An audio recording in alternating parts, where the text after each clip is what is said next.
In 13 days, the beautiful cities of Ukraine have been ravaged in many places by war.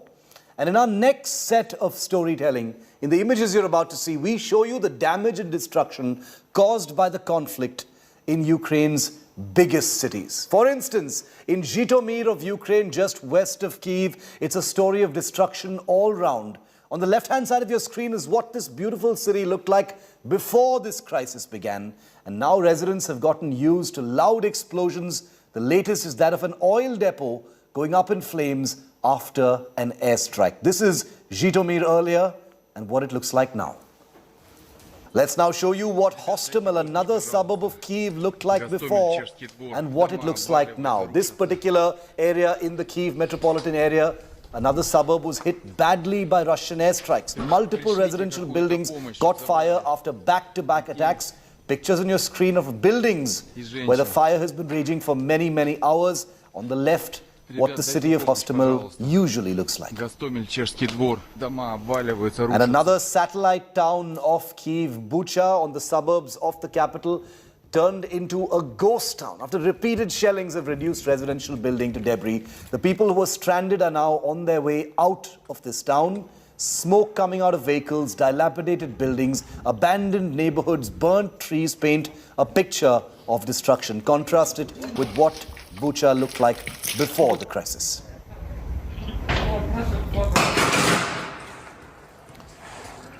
"13 days of Russian military operations have turned many parts of Ukraine into a war zone. It's also a country that stands defiantly against all odds and a superior adversary, fighting back with spirit and through all diplomatic legal ways. Citizens have also on the ground picked up their weapons to defend their cities that are under shelling and missile attacks and air attacks from Russian troops. Ukraine is fighting for what it had and what it could be. Take a look at what it was like before and what it's like now.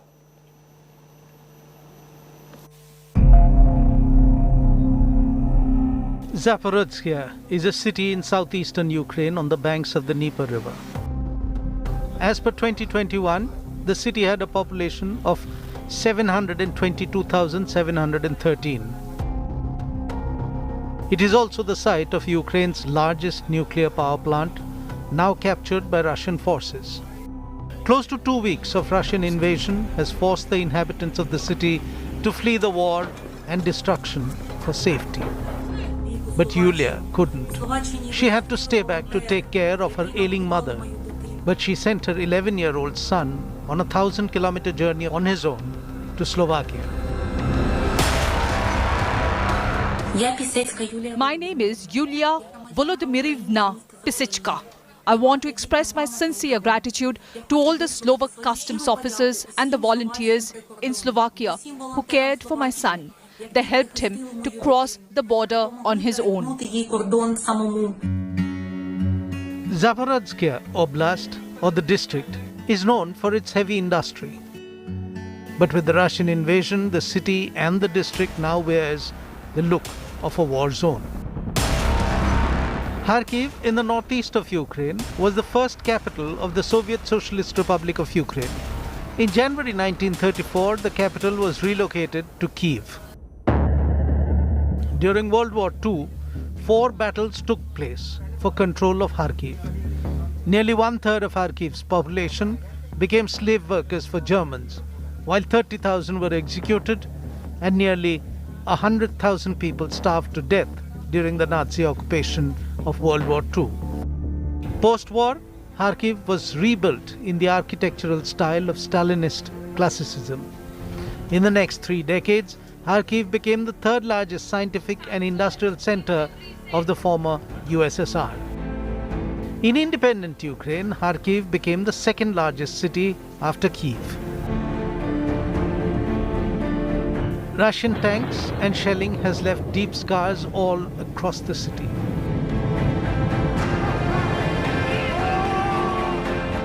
Russia has called for a ceasefire in Kharkiv for the time being.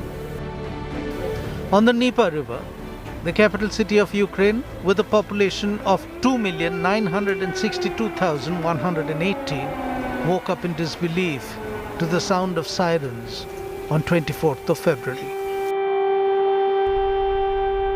This seventh most populous city in Europe has been waiting for Russians since that day. Now the bustling cities of Kyiv are empty. Air raid sirens have become a daily routine. Sirens sound day and night. The atmosphere is tense, and Ukrainian soldiers steer locals away from possible sites of conflict. Civilians started to leave the city, but some stayed back to defend their lives and the city that they loved. Closer to Kyiv airport, Antonov was captured by Russian troops, as was Kherson city in the south. Cities like Mykolaiv, Irpin, Chernihiv and Vinnytsia have faced the wrath of Russian shelling.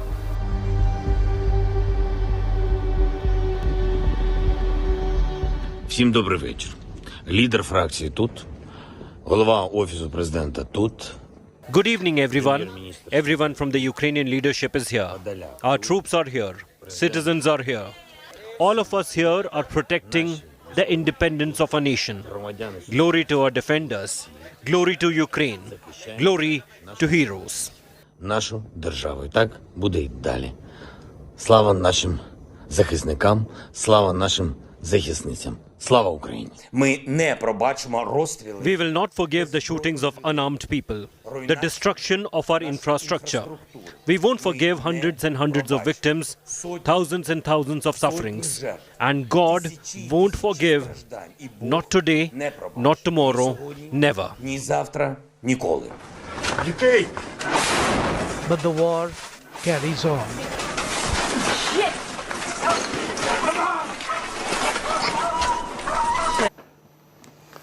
Russia, in all likelihood, could be planning a big assault on Ukraine's capital, Kyiv, in just hours from now. The alarm bells have been sounded by no less than the General Staff of the Armed Forces of Ukraine, who revealed that Russian troops have reorganized, regrouped for what is expected to be a big final assault, as it were, on Kyiv. The top general said that the Kremlin plans to send the most combat-ready units of the Russian army, as well as something called the Wagner Group and the Kadyrovites to the capital. Kadyrovites are a paramilitary organization in Chechnya that serves as the protection of the head of the Chechen Republic. The Wagner Group is another feared, specialized Russian paramilitary organization that operates out of the eastern Luhansk region of Ukraine.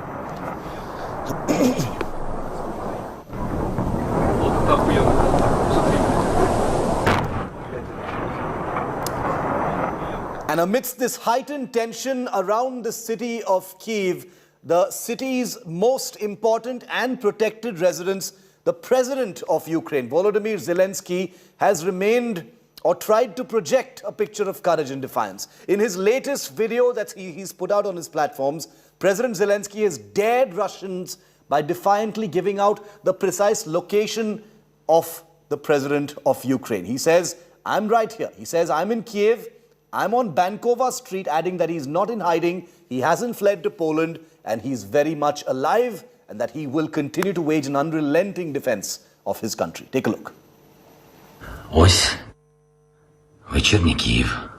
Понеділок, вечір. Ви знаєте, ми звикли говорити понеділок день важкий. В країні війна, тож кожен день понеділок. Я залишаюсь тут, залишаюсь у Києві, на Банковій, не ховаючись і нікого не боюсь, стільки, скільки потрібно, щоб перемогти у цій нашій вітчизняній війні. Now the Luhansk and Donetsk militias that have made extensive advancements towards the capital city of Kyiv in the last couple of days is something that's now been acknowledged by the Ukrainian military headquarters. Here's a conversation India Today's Rajesh Pawar, a correspondent on the ground in Kyiv, had with me just a moment ago. Here are more details on that. Big statement coming in, however, from the Ukrainian military right now saying that the enemy has regrouped. They've also taken the names of the Wagner group, which is a Russian militia in the Luhansk region. Also, Kadyrovitsi, which is a paramilitary organization in Chechnya. Those two names have been taken, Rajesh. Can you make sense of this for us? The Ukrainian military says that the best combat units of Russia, in addition to Chechnyan paramilitary as well as, the Luhansk paramilitary of the Russian, the Wagner group, apparently involved in what they expect to be a big attack on Kyiv. Look, Lugansk militia has officially announced about 4 days back that they have advanced 64 kilometers inside Ukrainian territory. And yes, it has been confirmed on ground as well. Lugansk militia or be it Donetsk militia, both of them made extensive gains of territory. They claim to capture 40 villages or small towns in that area. As long as Chechens are concerned, believe me, everybody is very scared of Chechens here. In fact, I met a few Western journalists and they were leaving when they thought that attack on Kyiv is imminent. And the statement from these Western journalists is, we are not afraid of the Russians, we are afraid of Chechens because they will shoot whosoever comes in the line. So Chechen fighters is a big factor and is a factor which everybody is afraid of here, believe me. Whether they're coming in or not, these are reports which has emanated from Russia as well. The Chechen forces are also in the front line here along with Russian troops to capture Kyiv. Over to Isham. So it is credible, you're saying then, Rajesh, that Luhansk militias as well as Chechnyan militias could possibly be coming, or is it just something that the Ukrainian MOD is saying? Look, I will not call them really militia as such. This is Ukrainian press maybe calling them militia because Lugansk army is, yes, in the Lugansk for last 7 to 8 years, militia was fighting. But a lot of them are very, very much a part of regular army of the Russian army which are there and people who are from Lugansk. Same with the Chechnya. There are Chechen units in the Russian army, regular army, maybe some militia, but I think on the front line, when they are facing a professional army in front of them, I think it will be more of regular Russian army, which will have Chechen element in it, which will be facing off with the Ukrainian army. Okay, Rajesh, thanks very much for being with me.